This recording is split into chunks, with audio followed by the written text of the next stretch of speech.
Quiet in here. It's 2 o'clock on March 3rd. This meeting is called to order, the Community Services Committee meeting.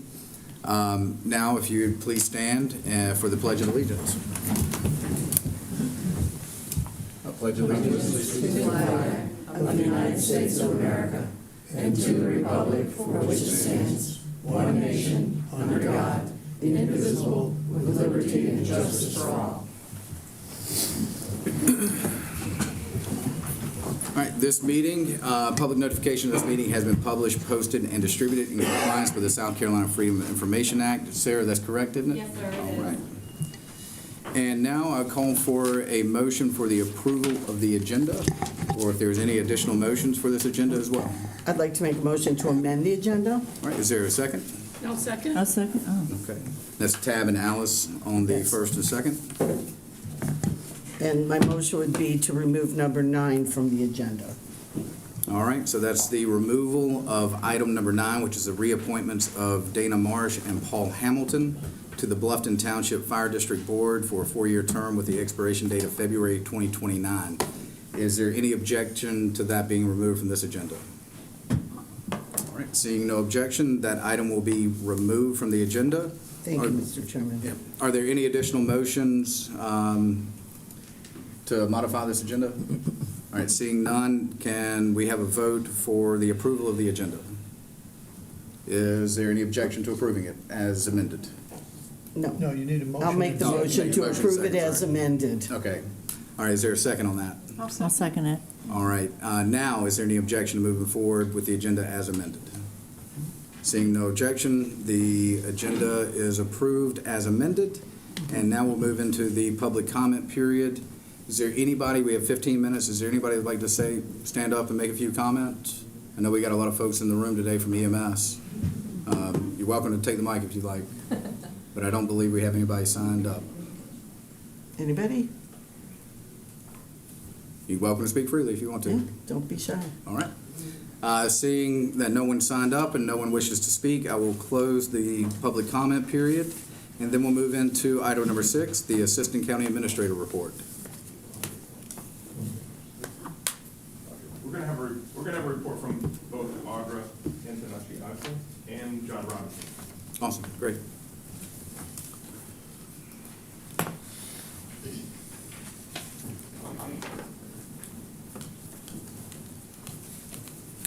Good afternoon, Chairman and committee members. I just have an introduction from the Human Services Department. Katrina Anchondo, she is our Outreach Systems Coordinator, and I'd like to introduce her, and she can share with you what she has been working on in the community. She came with the department in May of last year. She's not new to the county. She actually came from the Alcohol and Drug Department, and she hit the ground running. So I'd like for her to come up here and just share with you what she has been doing in the community.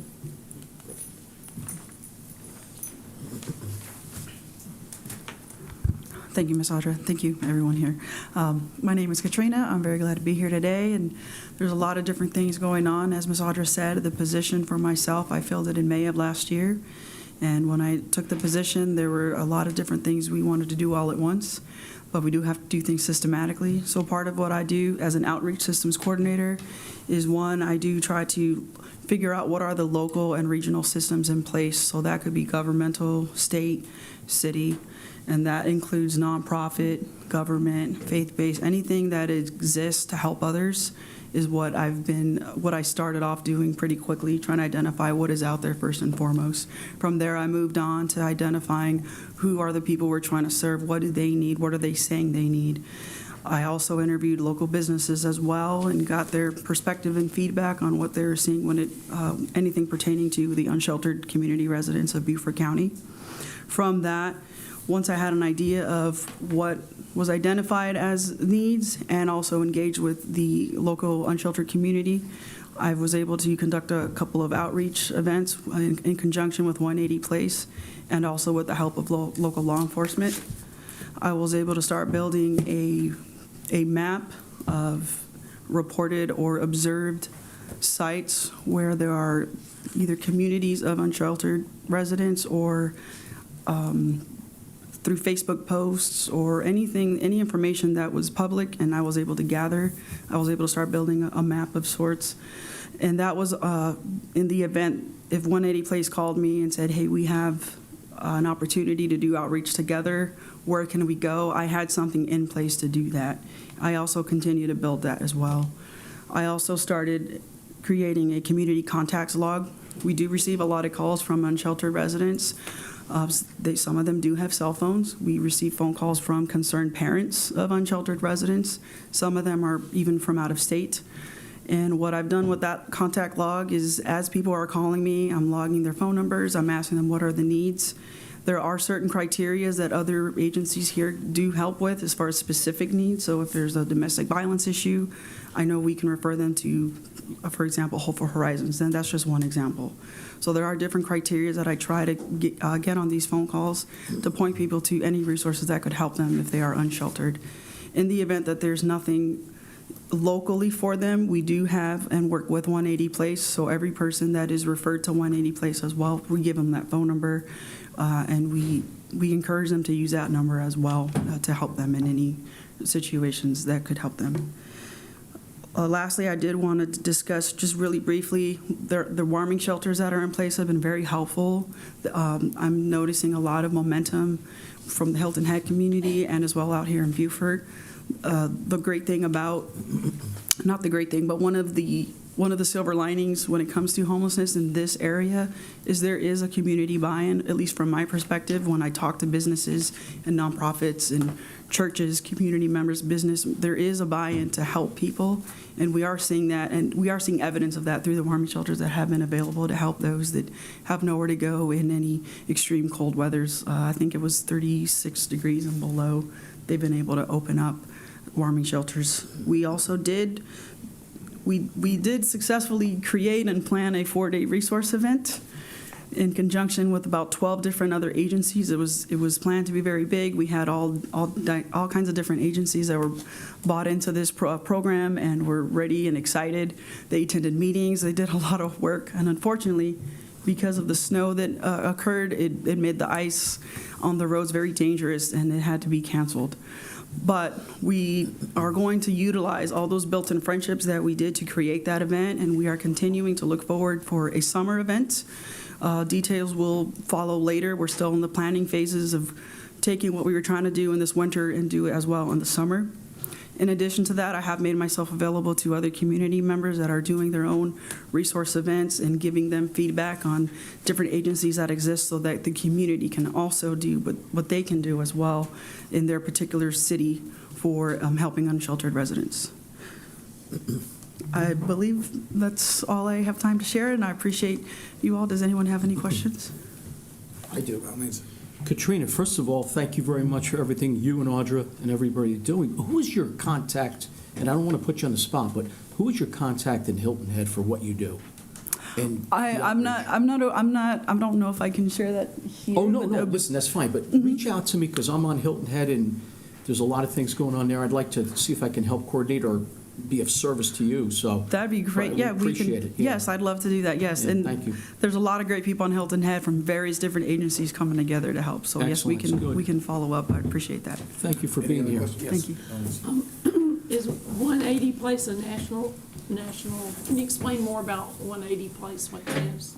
180 Place is our main contact for the unsheltered residents.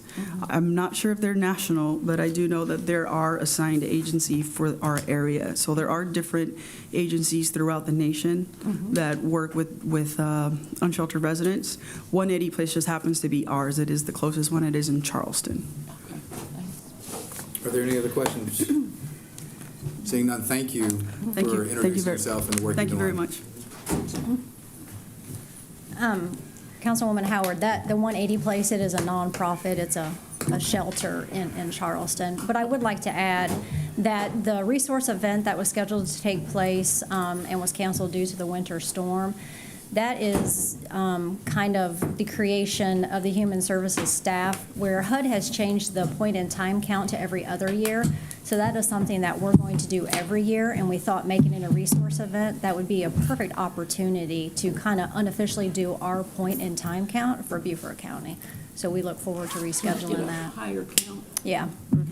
And we'll have vendors there and individuals there that can, assist, in other aspects, not just the unhoused. Let us know about, Yes, well, please, when you do that. Yeah. certainly will. And that's all I have. All right, thank you. Thank you.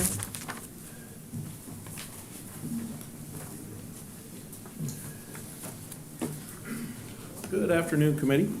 It's my pleasure to introduce to you today Todd Davis. Todd, come on up here. You may know Todd. He's worked for Beaufort County for 3 years already. He previously served as our manager of fleet services, and I'm introducing you to him today as our director of fleet services. So we did a little reorganization of some county departments, and while fleet services was a division of public works under infrastructure, now it is its own department, and it comes under my support in the silo along with Beaufort County EMS, our detention center, mosquito control, and animal shelter. So now, in addition to those, I have fleet services. So I'm really fortunate to have an experienced director like Todd, who has already been doing it for a while. So I'm going to tell you a little bit about Todd. I'm going to tell you a little bit about what fleet services does, and then I'll let Todd tell you about himself and his staff. So Todd has served as a fleet manager for Beaufort County for the past 3 years. He's got more than 15 years' experience in fleet service management, mostly coming from the military. He served in the United States Marine Corps in several different positions, from a diesel mechanic, shop foreman, operations supervisor, and the motor transport chief. Very similar to what he does now. He managed corrective and preventive maintenance for all types of civilian and military vehicles, both stateside and overseas. Our fleet services department manages just over 1,100 assets. That's just about everything with a gas engine, a diesel engine, and many electric motors as well nowadays. Wheeled equipment, tracked equipment, stationary equipment, all across Beaufort County, including county assets on Defusky Island. They travel out there weekly with our county water vessel, little boat. Probably better call it a boat than a vessel, right? So the department is now a full-service agency. They start from the very beginning. Source vehicles, acquire vehicles, do upfits, which would be any additions that they might need for electronics or other mechanical things that need to be added to them to service the department therefore. They complete warranty work, maintenance, repairs, as well as manage insurance claims, fuel operations, routine inspections, and collect a lot of data. So they have a really good database that collects its usage and hours and fuel usage and economy, all those kinds of things. So we know when it's time to replace those vehicles when they've reached that point, law of diminishing returns. So we want to make sure we get the best value for those vehicles before they become worth less than they are at trade-in. So it's a big job to take care of. Currently, the team consists of 14 employees. We have a couple of openings right now that will probably be filled quickly. 14 folks make it happen every day. It requires well-organized, experienced, dedicated staff to get the job done right. Todd's team's focus for the year is improving efficiency for service, reducing the fleet size by disposing or repurposing underutilized and unnecessary vehicles or equipment. That's a big job and takes a lot of time, but they're really on it and trying to make a difference in this year. Todd, you want to say a few words? Sure. Thank you for having me. A couple of things I would like to bring to y'all's attention and some of my current goals I want to try to do for the fleet. And that's one thing is standardizing the fleet. Utilizing motor pools, which ties into reducing the fleet, what we currently have. Creating an equipment rental strategy. Sometimes it's cost savings if you rent versus owning it. Improve services south of the Broad River.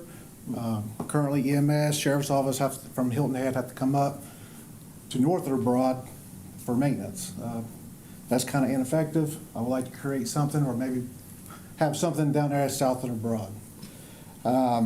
Support other government agencies. I would like to continue to support Beaufort City, Port Royal, if they would like it, and Bluffton, as far as their maintenance on their vehicles and upfitting of vehicles. Right now, there's probably about a 7 to 8 month delay on upfitting. That's putting in the radios, lights, K9 units, putting those together. We can turn around probably in a week and a half versus that 6 month behind wait. Other than that, that's it. If you would ever like to come out to the garage, please, all I'll ask you to do is reach out to my senior leadership, and so we can schedule that, a time for you to do that. Any questions? I have a question. Yeah, by all means.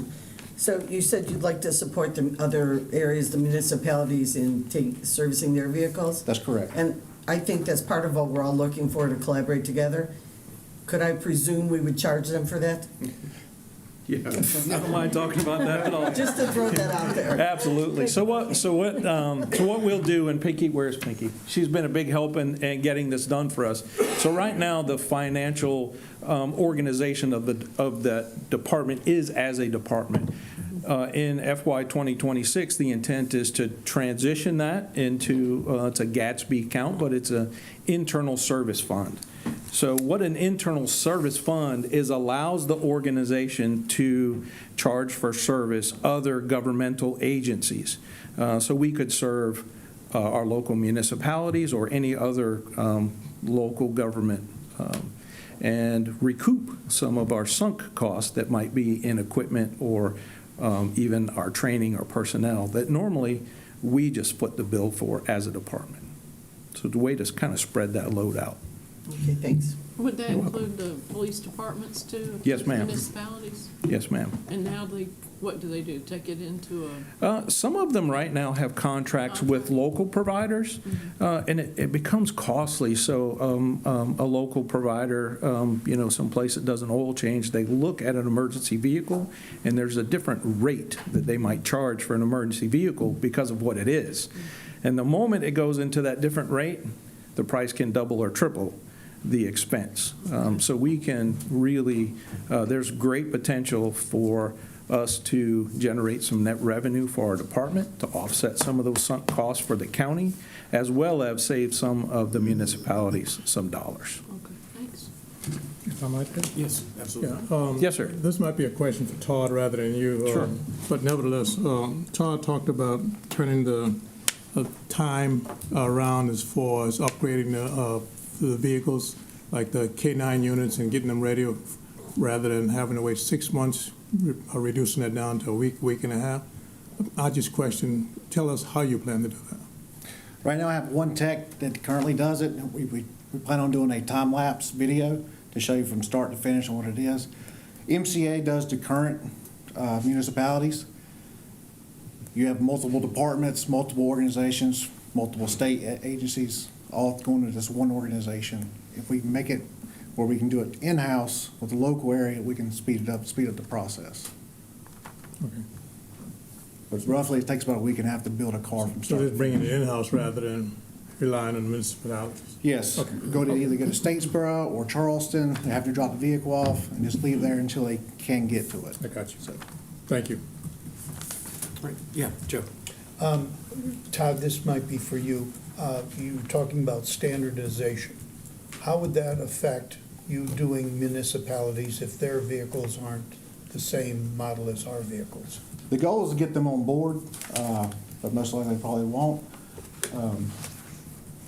Reason why I want to standardize the fleet is because John Deere, Chevrolet, Ford, I have training access to their organization. And so our techs will be trained on Ford equipment and Chevrolet equipment. I'm hoping that other municipalities will go back to that. Okay, thank you. Any other questions? All right, thank you so much. Thank you. Thank you, John. Thank you. All right, now we're moving into an update for Defusky Island Ferry. Hank? Good afternoon. I just wanted to give you an update on operations, ongoing activities, both county and provider, and some information on some of our sites. So as of today, it's currently operating on schedule with the Queen Jean that was put in service last Wednesday. This Wednesday, I don't know if you saw a notice go out, but we're making some accessibility improvements for handicap parking at Pinckney Island. And so that's exciting. That's good to make those improvements. That's kind of piggybacking on, we already made some improvements with rocking and drainage and in the tent. There's a existing piece of square tubing that was bent in one of our storms that I'm working with O'Quinn Marine to replace in the tent. So there is a sagging area that doesn't hold water at this point, though, thank goodness, and we checked that. As you were probably contacted last week, on Tuesday, February 25th, the 7 a.m. run from Pinckney Island to Defusky Island, the Manatee II had an overheated starboard engine. The captain alerted those on board and docked at the nearest dock on Defusky. And people disembarked, and Mr. Turner himself brought another boat and took them to Melrose so that they made their destination that morning. The 8:30 run and return did not occur because it takes longer than an hour to switch out to get a backup boat, so it resumed at 10 o'clock from Pinckney Island.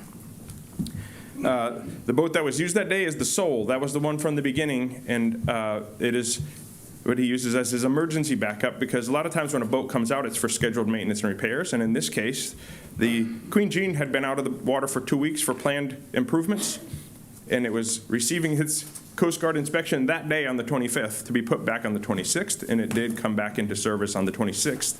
I went that day on the 26th to visually inspect. I'm not a building inspector. That's not what this is for. This is just to make sure that operations are happening, people are embarking, disembarking, making sure that what they said they did, and it was inspected by the Coast Guard. And that will happen periodically, just so you know. The Coast Guard did approve that afternoon on the 25th to go in on the 26th, but they have their annual inspections that happen by the Coast Guard. The Queen Jean goes back for its annual inspection this month. The Manatee II will have its annual inspection in May.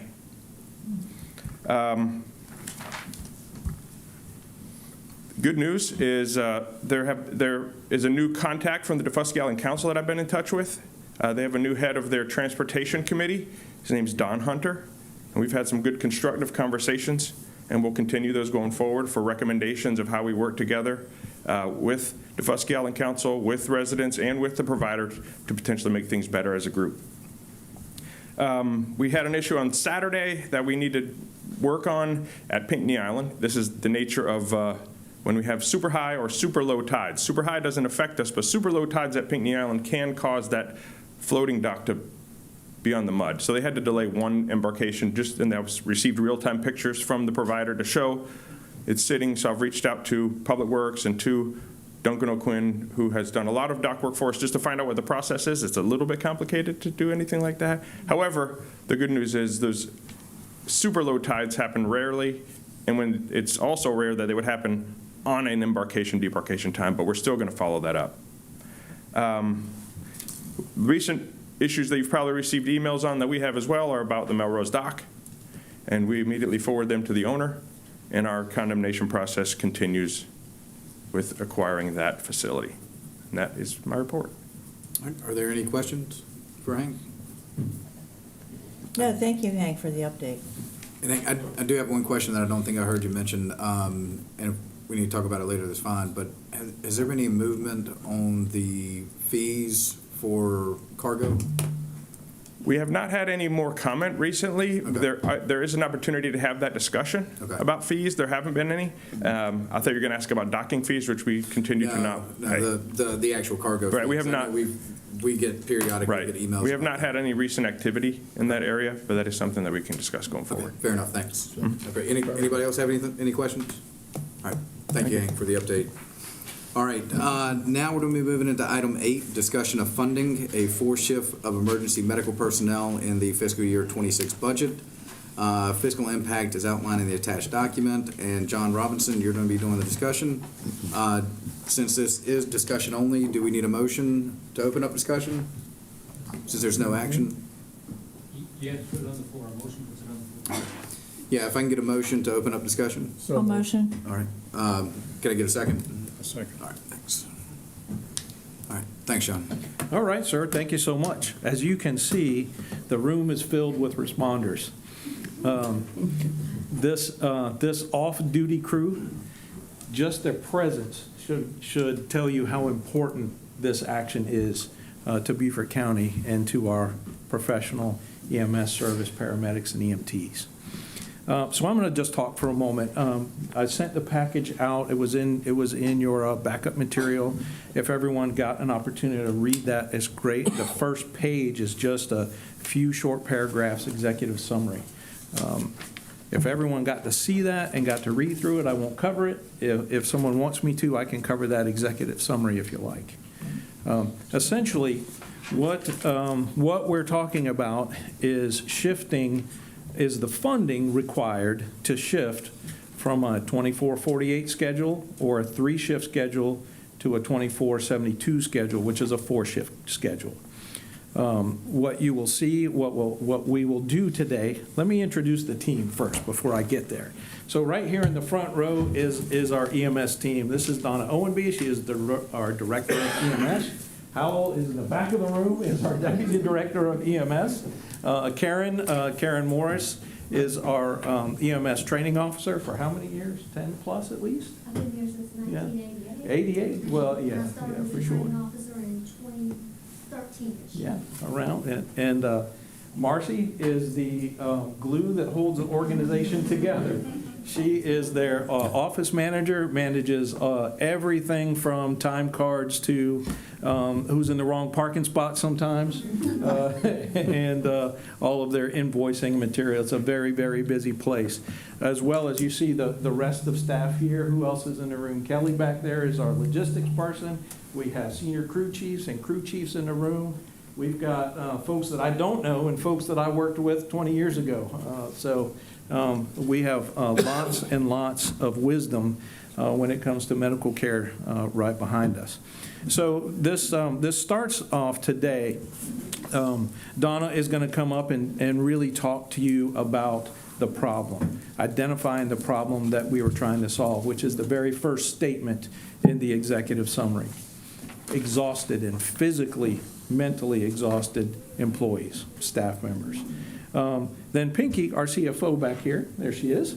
She is going to help explain how we got there by reclassifying some vacancies, identifying positions, moving position control numbers, and what that bottom line number is of new vacancies that we need to fund. And that's 8. That's where we are, 8 people. So she'll talk about that some. And then finally, Karen Morris is going to talk about some statistics. Why this solution is the right one. There are lots of different ways out there to solve problems. But I can tell you, Donna has been bending my ear for about 18 months. And it took about, 4 or 5 months, maybe a little longer, to open my eyes. And then once I got on board, I ask a lot of questions. And let me tell you, I've worn them out.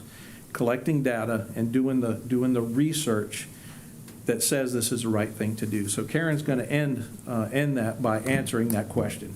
All the work that we've done says this is the solution for our problem. This is going to make the most sense. It's economical, it's efficient, and it will be effective. Donna? Do you need any of this? No, I got mine. Thanks, though. Good afternoon. First, I want to thank you for your consideration and time to look at this presentation with us. I can't explain to you how important this is you can see a showing of these people because it is so important. And this is only a small group of them. If they all could have come, they would have, but then I'd have to shut trucks down. We're not going to do that. But anyway, I want to let you know for a little background on me. I've been here 43 years at least. Yes. So, no, I didn't start on a covered wagon. But it's been a long time, and I've grown through the system. I started out as an EMT, became a paramedic, became a crew chief, became a supervisor, became a director.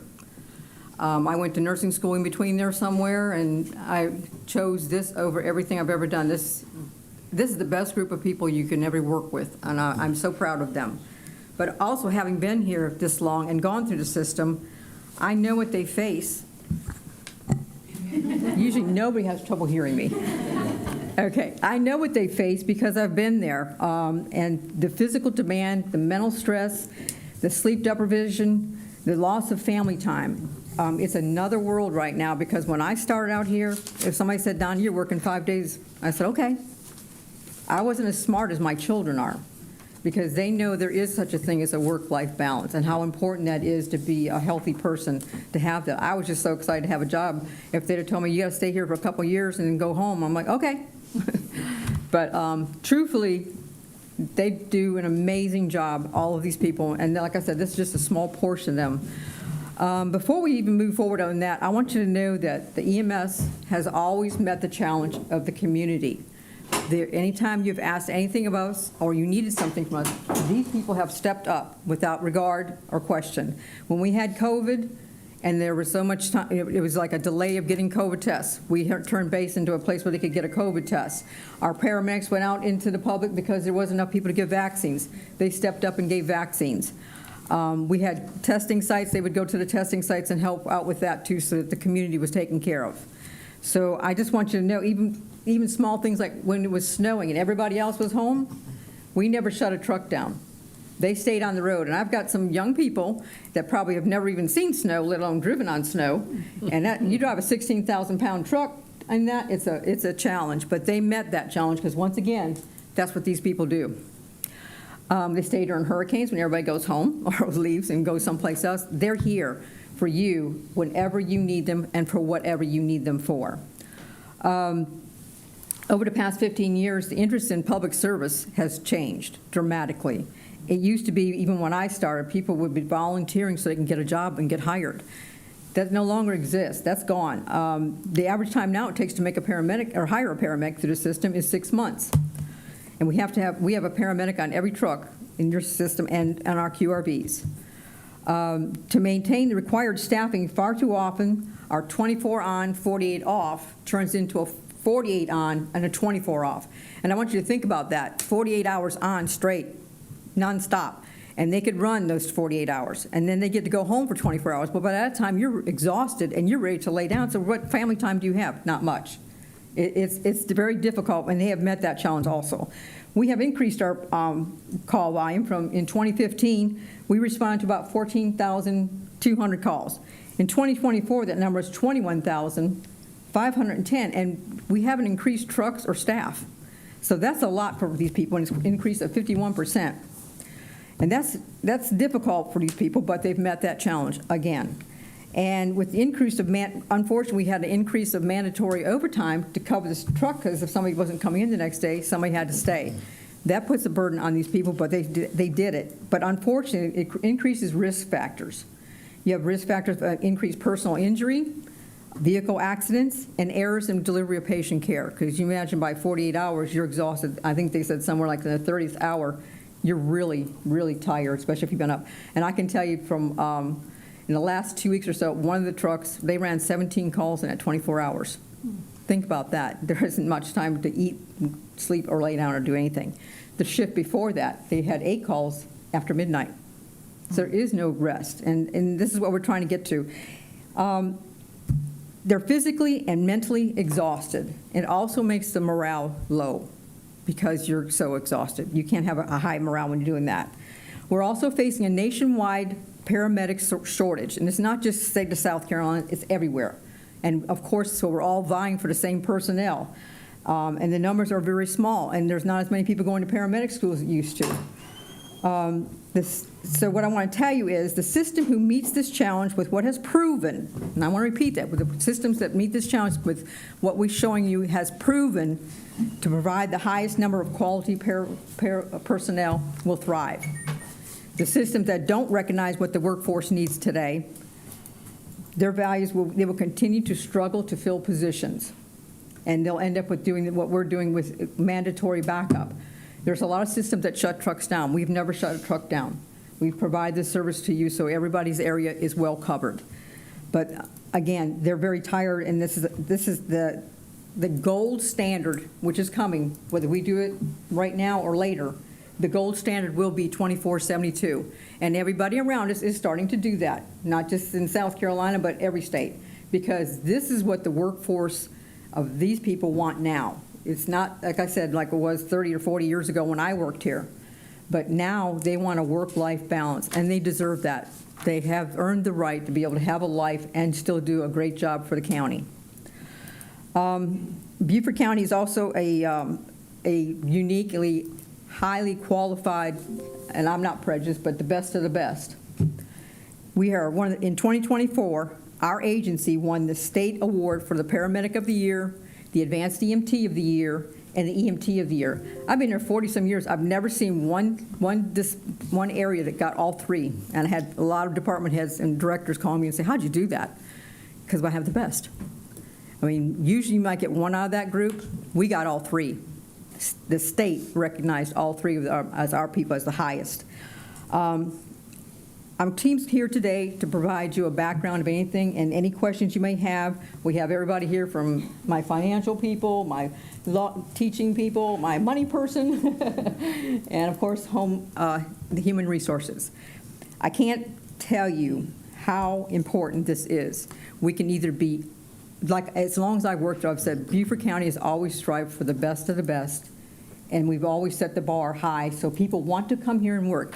And a few of you, and I got some good questions that I understand, like, you know, we have we have the best insurance, we have retirement, but these people are, that's the thing today in this workforce, in which we have to recognize, and I had to change my thinking all around, trust me, is that it's a work-life balance. They want to do the best job in the world for you, but they also want to have time off to have a family, see their friends, enjoy life. As we all know, life can be short. So, again, I'm going to let my team answer any questions. If you have any concerns, I've brought everybody here that can possibly answer your questions for you. I'll be glad to answer anything I can answer for you. But I cannot stress how important this is for us, Beaufort County, to stay as the gold standard, and that's what this is. 2472 is where it's going. Everywhere is going to do it, not just here, but everywhere, because they've realized people can no longer function like we were talking about with 48 hours on and 24 hours off and having no life. I thought I had a life, but apparently I didn't. I just didn't know. My younger kids to tell me, hey, you didn't have a life.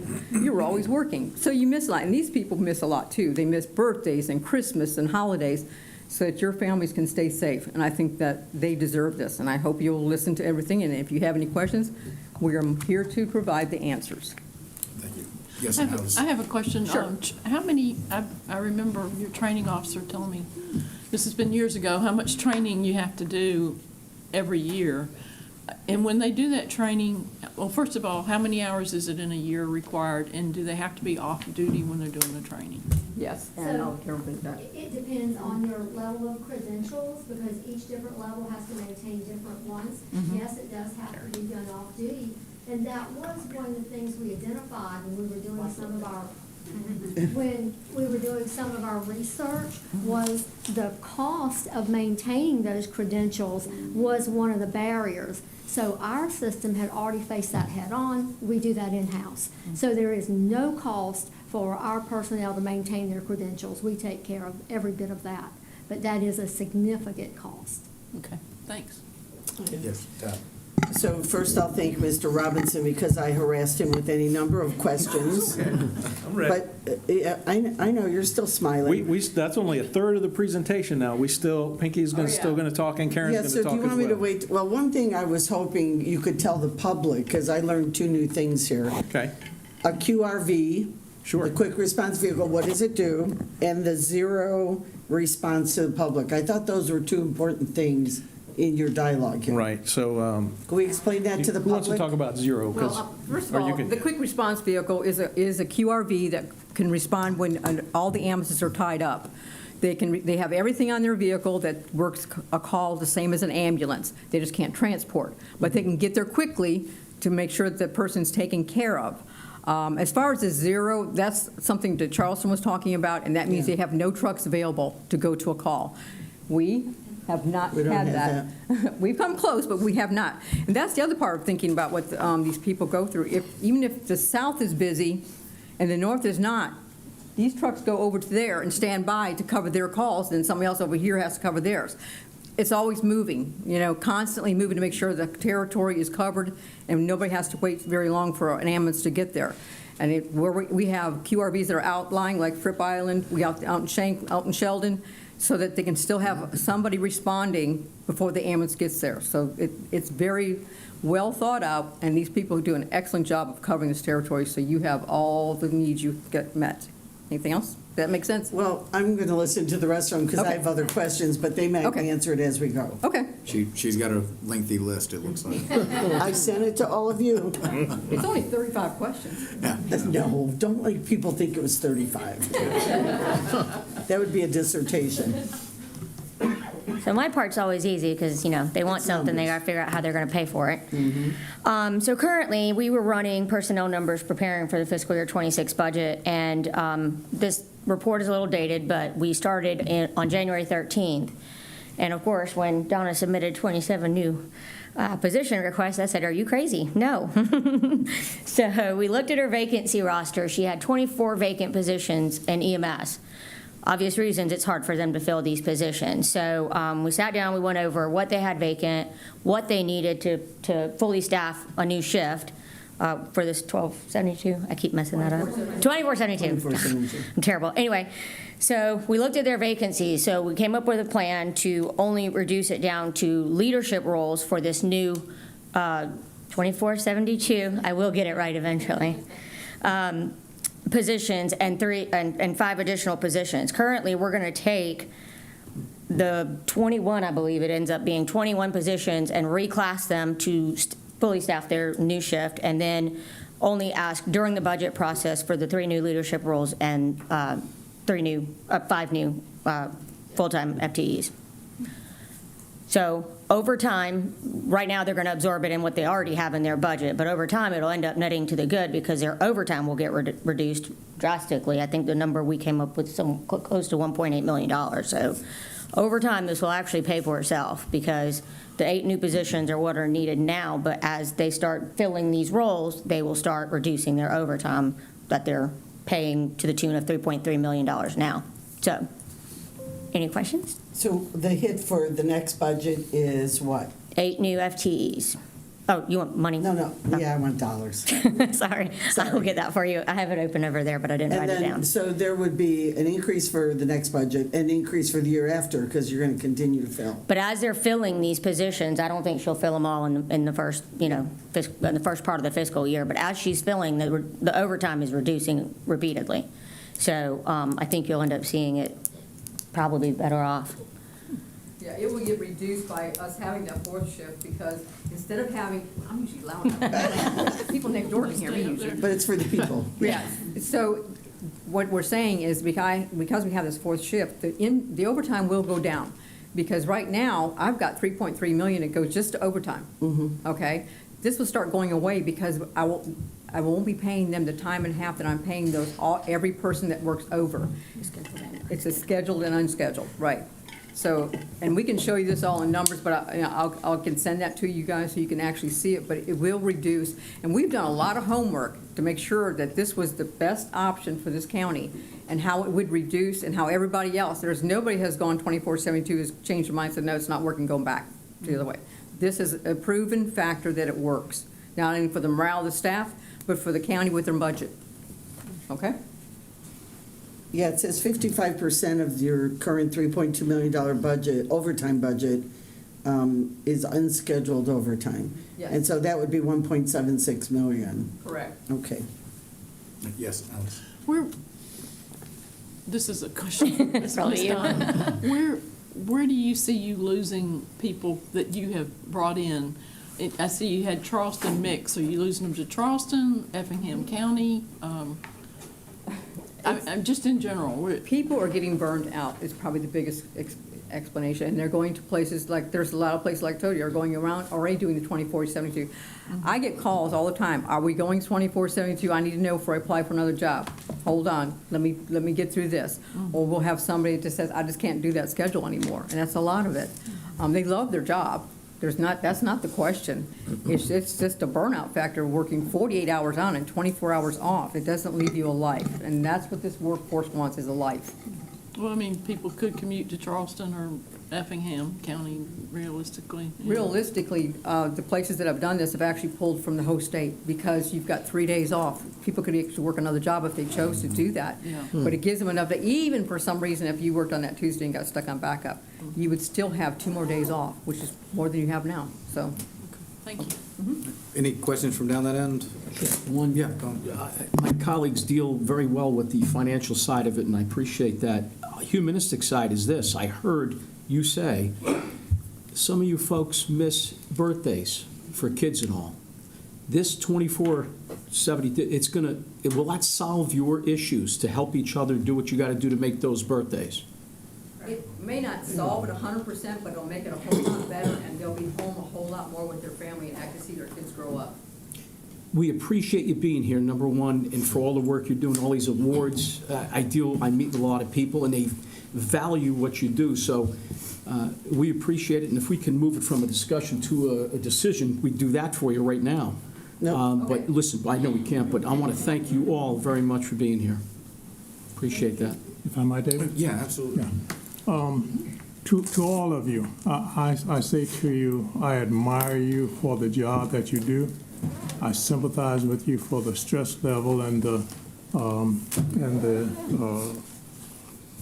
impact that your job has on your family and your personal life. This proposal that they have presented to us, I think it's something that we should move forward with. The average citizen doesn't have a clue of what these folks go through unless you've been there. And I've been working with EMS as a paramedic in the past, and to go from a complete position of relaxation, not that you're not doing anything, but you're not actively involved, to go from that point to full blast emergency exit to an accident, heart attack, stroke victim, whatever. That weighs on you. That's the mental aspect that these folks deal with on a constant basis. And so my hat's off to you, and anything we can do to support you, you have my full support. Thank you. Any other questions? Yeah. Yeah, thank you, Mr. Chairman. I need to get a better handle on 2448, 2472. So I don't know who will answer that question. You want to understand what that means? I understand the 24 on working and get 3 days off. I understand that. Right. But the bottom line is my pay stub. Sure. And basically, if I'm going to be off 3 days versus only 2 days, then I'm making more money, not overtime now. And I'm assuming that these... Just hours worked. Is it based on 48? No, sir. So okay, that's what I need to... Absolutely. I'm glad you asked that question. And Catherine is here to help us with that. So the way our shift work, emergency services shift work employees work. So in Beaufort County, that is our EMS employees and some of our is it sheriff's office or our airport fire department for sure. Their salaries are calculated on their annual salary, their total compensation for the year, not necessarily an hourly rate. So the shift in this, the hours worked. So in a 24/48 shift schedule, the average employee works 56 hours per week or 112 hours per pay period. Which is a lot. It's 20. That just number alone is 2216 per year. Where is that right? Maybe Catherine could talk about that some. And then when we shift to 2472, it becomes much lower, 42 hours per work week, and the annual salary can stay the same. Yes, Okay, I anticipated that Okay. question, so I got some numbers for you if you wanted me to go over that. So I'll start with just your average 40-hour-in-a-week employee, myself included. We are paid 2,080 hours in the course of a year, okay? So the 24/48 scheduled right now, they are scheduled for 122 shifts per year. They're physically working 2,958.5 hours per year. Built-in overtime equates that to be 3,398 hours. If we move to the 24/72, we will reduce their number of shifts from 122 to 91 shifts per year. Physically working 2,206.75 hours per year. built-in overtime equates to 2,270 hours per year. So while they will be having less hours worked, we certainly don't want to have a negative impact in increasing their pay. They'll still get their annual that they get now, but obviously we'll just have to do some refigures on what that equates to as an hourly rate because they are working less hours. Okay. Then the other question is the 2448, you have an end number or full employment, not the vacancy, et cetera, et cetera. You have an end number. With the new 2478, 72, what is that bottom end number? Ultimately, you're not going to reach that the first year, but you're going to reach it at some point. So the question I have is, what is that final end number? If we just talk about the responders, so there's 11 admin folks and there's some part-time folks, but if we just focus on the shift work employees, right now, it's 95, it's really 94 with one part-time paramedic on the 2448 schedule. When we shift to 2472, it will be 108.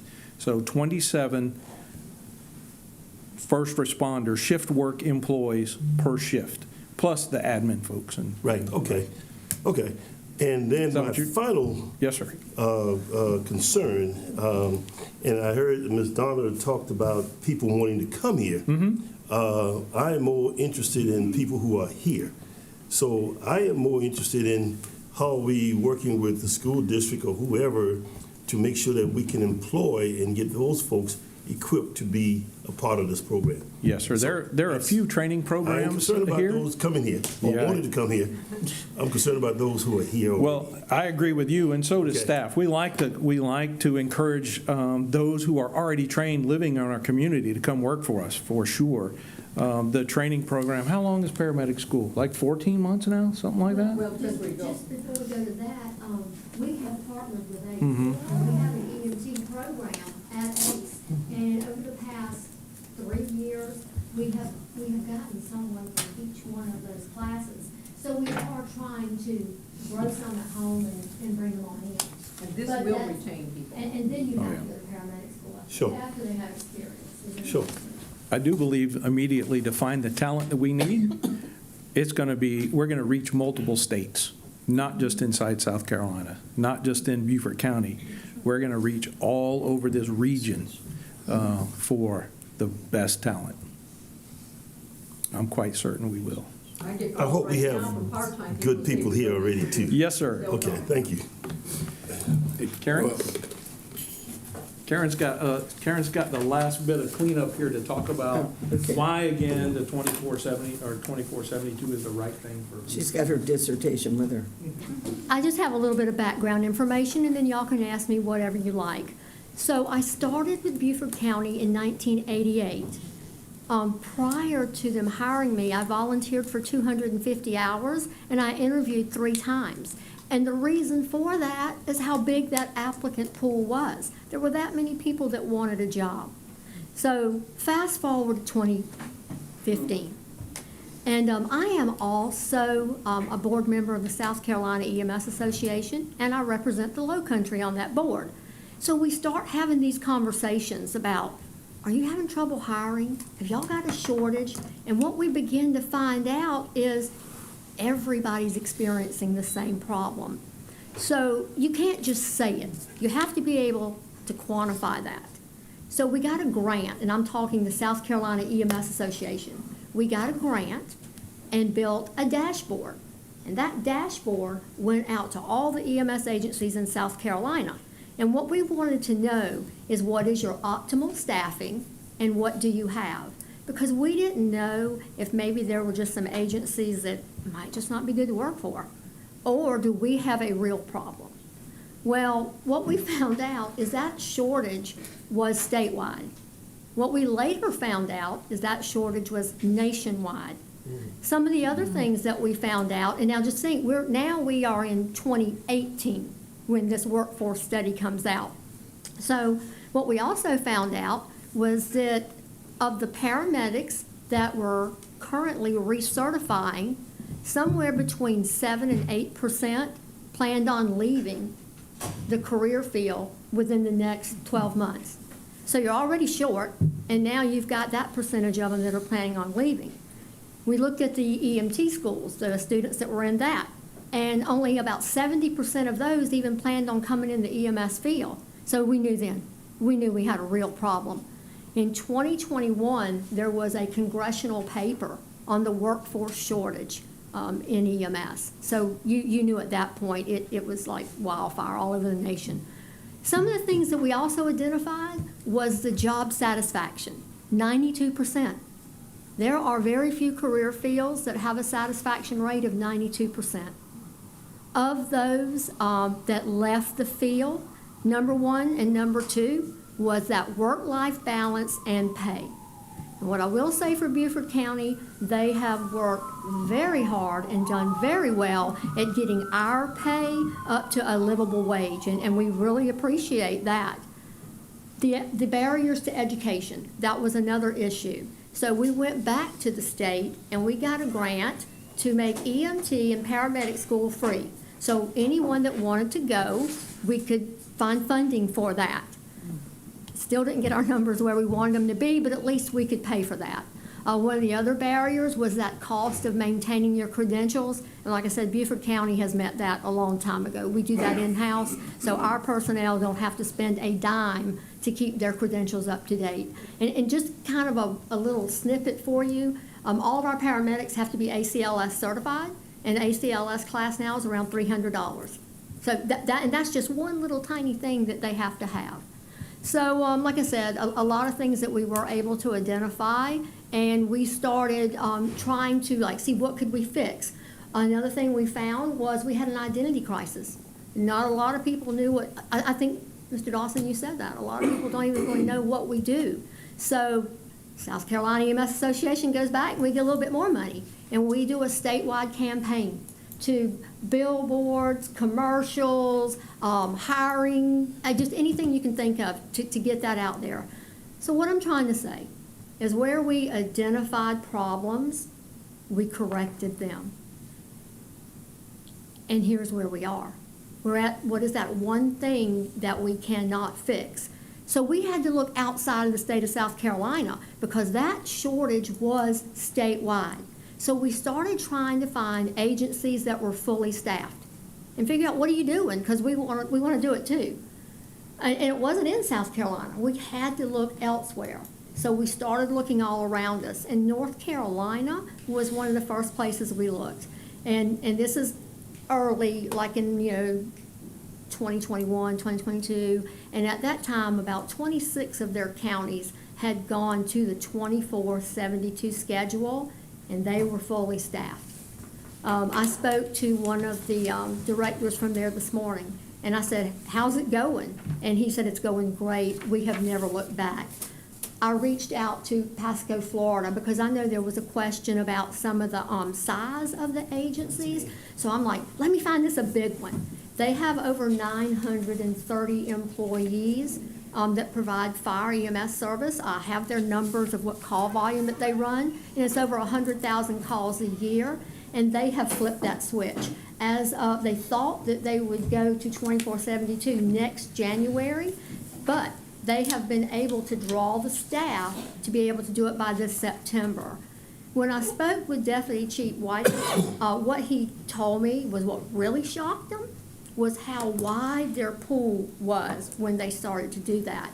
Because of that extra day in there, you would find people, one, they wanted to get out of whatever shift they were working now, because there's so many different type shifts when you start looking at EMS and fire. But they would drive for that 24/72. And they really were able to kind of hire the best of the best. And I believe that that's what that will bring to us. What I have noticed since we started back with this in 2015, it's starting to close in on us. Whereas I couldn't find an agency in South Carolina that was using that schedule, you're finding more and more of them. I worked with our sister agency, which was Aiken, because I wanted to find someone that was close to us. And their director, Chris, he told me, he said, Karen, he said, I had not had an application for a paramedic in so long. He said, I could not tell you He said the day we announced that we were going 24/72, I had 20 of them. And right now, if you call him today, he will tell you the same. They have never looked back. It worked so well, they were able to stand up 2 additional ambulances. And that time is going to come for us. Our call volume is increasing. Y'all know better than I do. This county is growing, and we can't continue to provide this level of service with the same number of personnel and ambulances. So the time is going to come when we're going to have those ambulances too. So we need to be able to grasp those personnel to be able to do that with. Everywhere from, like I said, from Florida, moving across Georgia, North Carolina, moving in this way, and now agencies in South Carolina, it's coming. And if you start looking online and you want to look at like what is the gold standard, it is the 24/72.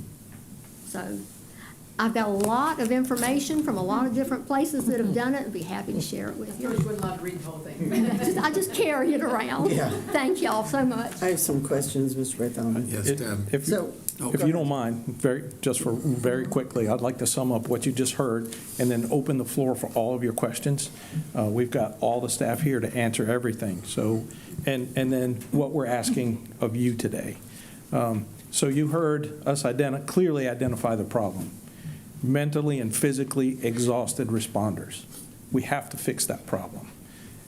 It is a staffing issue. If we're going to attract the best staff, we've got to fix that. We presented you how we're going to do it. Reclassifying some part-time positions, moving some folks around, reducing the number of folks per shift to get us to that 108.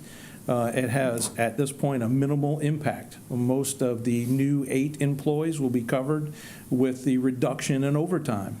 You can look at those numbers. It's right around $702,000 that it costs us for those 8 positions, and we'll see that just in the predicted reduction in overtime cost in the first year. So it nearly looks flat. Now, it's going to grow. I'll tell you that. As our population grows, the need will grow. Followed by what Karen just talked about, the statistics that says this is the right path forward.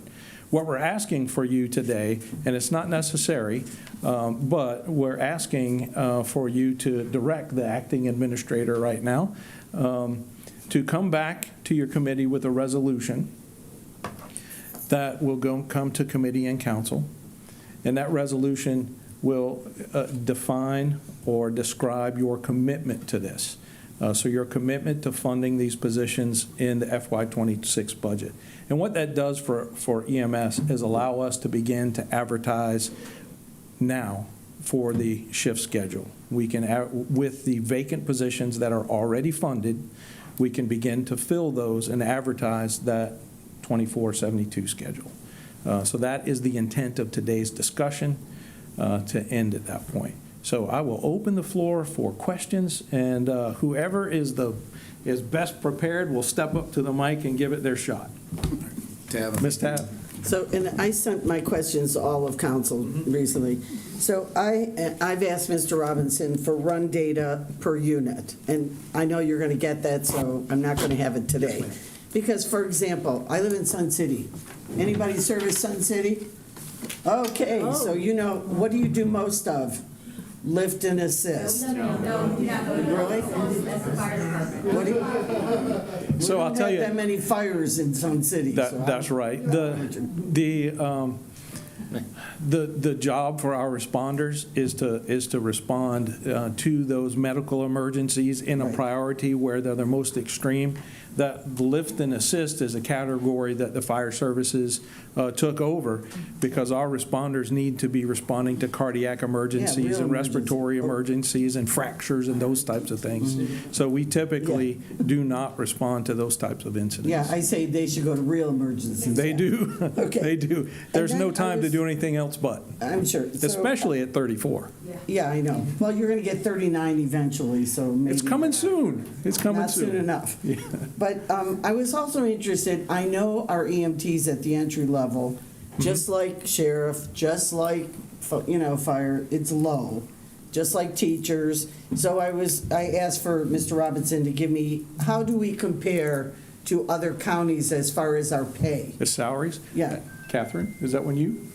I mean, I know our benefits are great, but, you know. Catherine is everybody gonna wants to know talk how much about- money they're going to take home. Yes, ma'am. Catherine's going to talk about a compensation and classification study that we did last year. Yeah, that we just That makes did. that comparison. Well, that's really what I'm going to say, that, we did this salary review with our peers through the class and comp. That's why I think it's very important that we stay focused on the annual of that and not the hourly, because the numbers I gave you earlier, they're working 800 hours more than I work, and we all work. And even with the 2472, they're still going to be working over 200 hours a year more than I work and any other admin staff.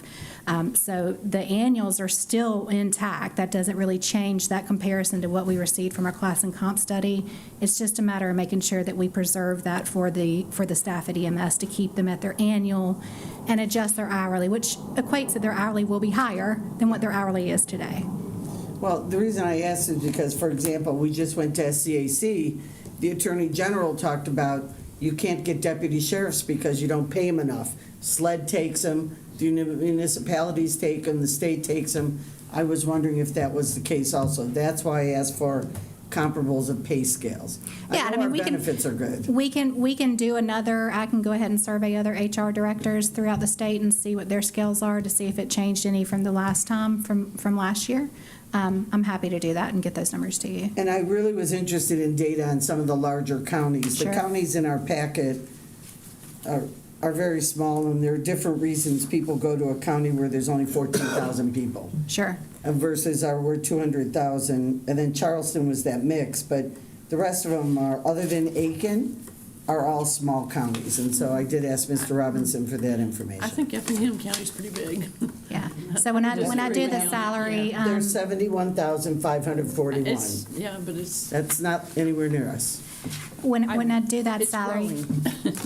when I do the salary comparison, I will only target our tier 1 counties. Okay. So Okay. I'll get that for you. That's great. But I think we're losing people to Effingham County. I know two people who work down there. Chairman, just That one live in question. Beaufort County. Yeah. Tab, are you finished? Yeah, I gave Mr. Robinson all my questions. I got you. Just one question. Yes, sir. If you asking us to consider this Yes, sir. in the next year's budget, Just the eight new funded positions would be in next year's budget. what is the next year's budget? Well, in the 2026 budget, yes, sir. Okay, I call it next year, but that's all right. It is. 2026. It Okay. Okay, next fiscal year, I put it Yes, that way. Okay. When would you get started? When would you implement this? We'd like to get started last week. So if we go through the resolution process, in other words, the resolution process would give some commitment to the funding for those positions and allow us to begin advertising. So as soon as I can get that resolution to council and council says, yes, let's do it, the next day we will start advertising the intent to shift to the 24/72 shift schedule. And now, as far as when we implement, the implementation, the EMS crew has put together a well-thought-out implementation plan. So the thing that you don't do with a big ship is steer it fast. We have to be well thought out and be careful how we hire and how we train folks to come into our system. So as we increase the number of employees, they will spread across the current shift schedule. They will begin to train. They'll learn our protocols. They'll learn our systems. They'll learn the hospital systems. They'll be well prepared. And there'll be a critical point that we reach just enough of those staff members to make that shift. And maybe it's around that, I don't know, 16, 18 number. It really kind of depends on what overtime looks like. So the minimum every day is 27 responders, have to be there every day. So if we stand up that 4 shift and we're short of those 27 responders, we still have to fill that with overtime. That's why it's important that we reserve some of that $1.7 million of overtime that we looked at. We're going to have to reserve some of that to help through this transition period. We'll see that decrease some over time. So are you saying to me that if we pass on the resolution, you can begin transitioning in this fiscal year? We can begin hiring based on the fact that we intend, and we will, with your support, transition to 24/72. Now, I think it may be a little sooner. As soon as we start advertising that, we don't have to fill really that many positions to get there. I'm thinking, personally, I'd like to see us be able to pull the trigger in August or early September to have enough staff to do that. But it really depends on the hiring process and the training process that goes in there. The longer we wait, the longer it will take, that's for sure. Thank you. You're welcome. One last question for Ms. Harriet. What's the impact to the budget for your new positions with salaries and benefits? Because that's what we have to look at. So that's included. We took those 8 positions, we took the average salary. It's like $68,000 annual. That's not including overtime or scheduled overtime. We even added the 3% COLA that may happen, as well as you can calculate an average of 27% of fringe benefits on top of that. And if it depends on which math you do, but it comes out right around that between $702,000 and $705,000. That's what I thought you told us before. Yeah, like 4 of us did the math, and we all got a slightly different number. So, but it's in there. No offense, but I'll trust Pinky. Okay. Yeah, my number's around, guesstimating about $725,000 with fringe. That's not including the scheduled or unscheduled overtime. Hopefully that will reduce further. But currently, the 8 new positions, which we will present to you during the budget process like we've done in years past. So you'll see clearly that 3 of them are the crew chief leaders. I never get them right, sorry. They're the subject matter experts.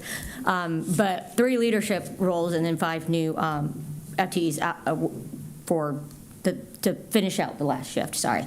But yeah, that will be the thing. And I'm not sure, I'm going to defer to Brian as the legal mind here, but I'm not sure if we'll need to do a resolution specifically.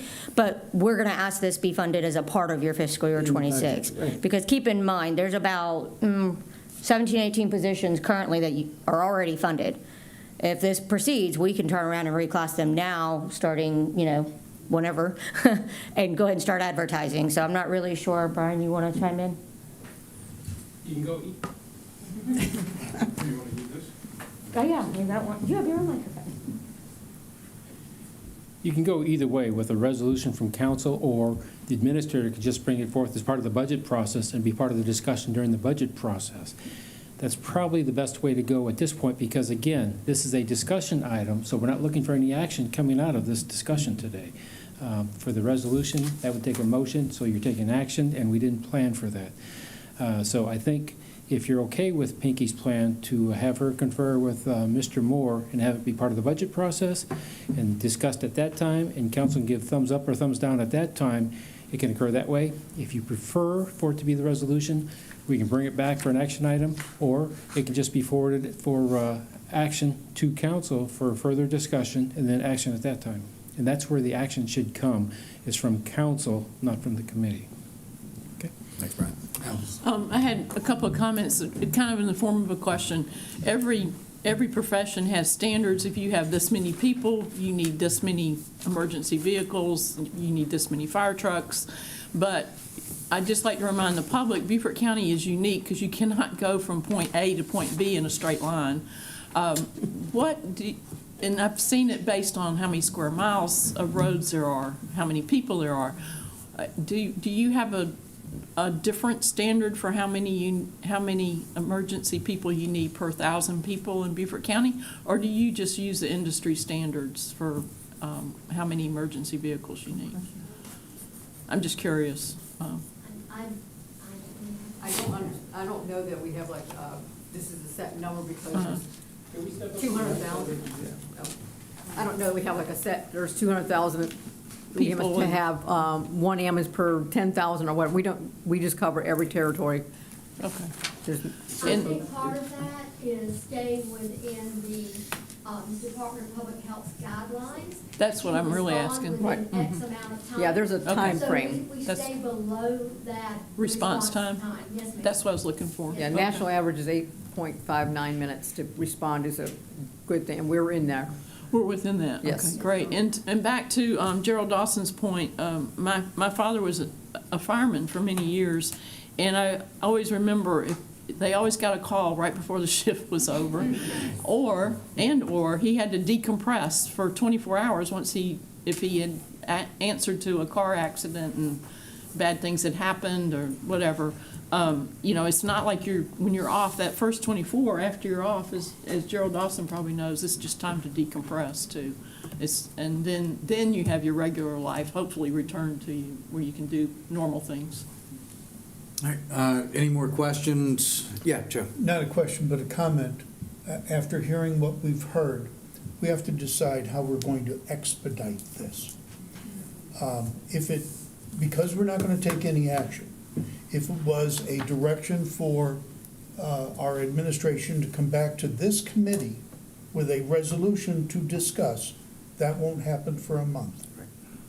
Once this committee in the next month discusses it and says, yes, we're going to move it to council, then it's going to go to the council meeting, the second council meeting of that month. And that may well be too long a time.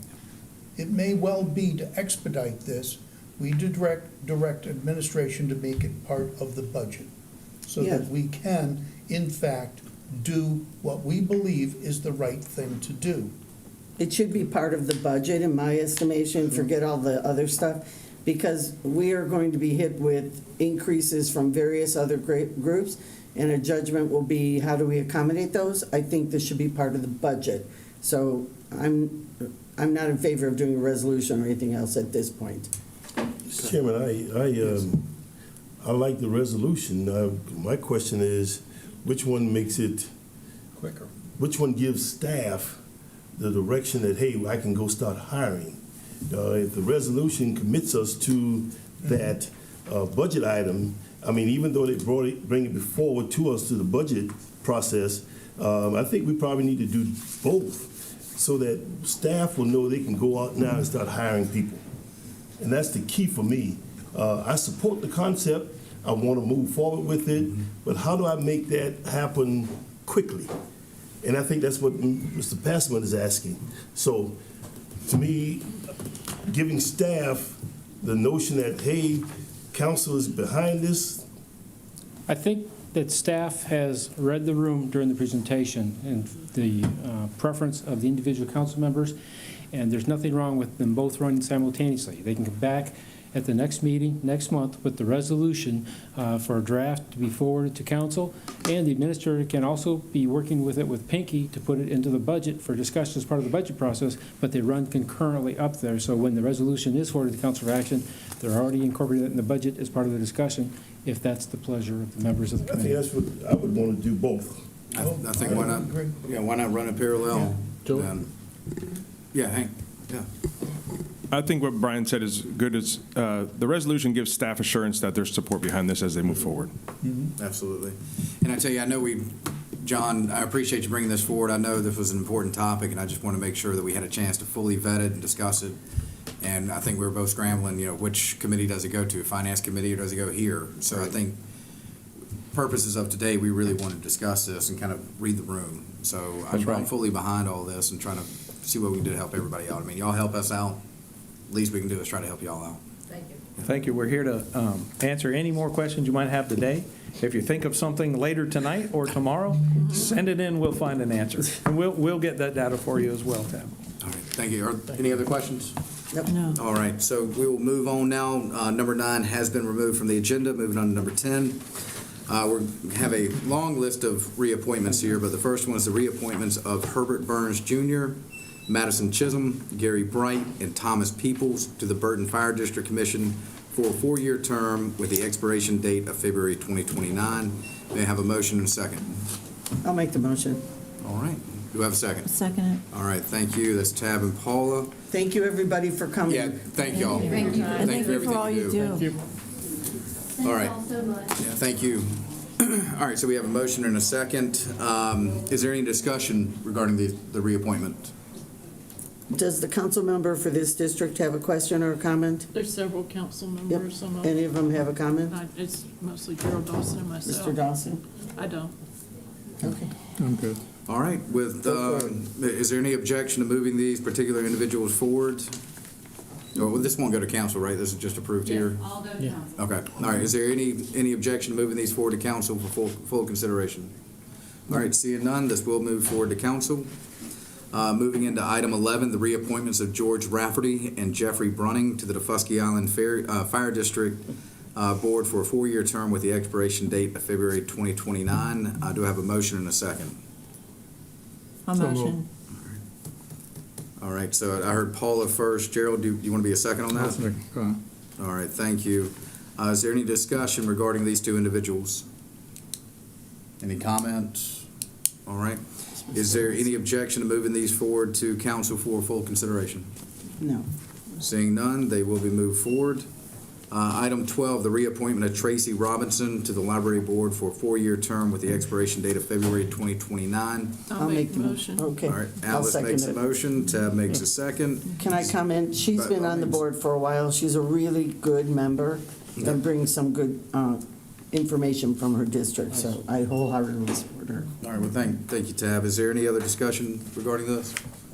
All right, is there any objection to moving this individual forward to full council? Seeing none, it will move forward. Item 13, the reappointment of Alan Arzano to the Parks and Recreation Board with the expiration date of February 2029. May I get a motion and a second? A motion. All right, Paula, can I get a second? I'll second it. All right. Is there any discussion? All right, is there any objection to moving this individual forward to full council? No. Seeing none, will be moved forward. Going on to item 14, the reappointment of Sherry Phillips to the Sheldon Fire District Board for a 4-year term with the expiration date of February 2029, and the appointment of Abraham Kelly to the Sheldon Fire District Board for a 4-year term with the expiration date of February 2029. May I get a motion and a second, please? So move. All right, Mr. Gerald, may I get a second? Second. All right, York, is there any discussion? All right, seeing no discussion, is there any objection to moving these individuals forward to full council for consideration? No. Seeing none, they will be moved forward. And with that, is there any other business to come before this committee? Seeing none, we are adjourned at 3:21. Thank you, everybody.